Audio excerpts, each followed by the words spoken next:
Mas lalong pinatunayan ng mga miyembro ng Kamara ang kanilang pagkakaisa dahil sa pinakabagong Manifesto of Support mula sa mga kongresista sa iba pang rehiyon sa bansa. Ang buong detalye ihahatid ni Julian Bunag. Karagdagang kongresista mula sa Bicol Region, Southern Luzon at Mimaropa ang nagdeklara pa ng kanilang maalab at buong suporta para sa lider ng Kamara. Anila, kaisa sila ng lider ng Kamara sa pagsusulong ng transparency, accountability at epektibong paggawa ng batas para sa bansa.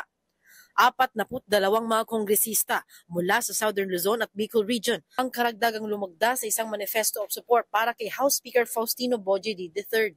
Ayon sa mga kongresista, taglay ni Speaker D ang mga katangiang kinakailangan sa pamumuno. Matatag, may dedikasyon, wastong pagpapasya at hindi matitinag sa pananagutan sa tungkulin. 28 mga kinatawan naman mula sa Calabarzon at Mimaropa ang nagpahayag na sa kasalukuyan, kinakailangan ng isang pinunong may matatag at may prinsipyong mamuno at walang pinapanigan na pawang namumukod tanging tinataglay ni Speaker D. Habang 14 na miyembro naman mula sa Bicol Bloc ang nagpaabot ng kanilang suporta, saan nila'y maaasahan, tapat at may malasakit na pamumuno ng lider ng Kamara. Mula sa Southern Luzon, kabilang sina Calambas City Lone District Representative Charis Hernandez, Laguna 1st and 2nd District Representatives Ann Matibag at Ramil Hernandez ang lumagda sa Manifesto of Support. Kasama rin sa nagpahayag ng kanyang suporta si Palawan 2nd District Representative Jose Alvarez mula sa Mimaropa.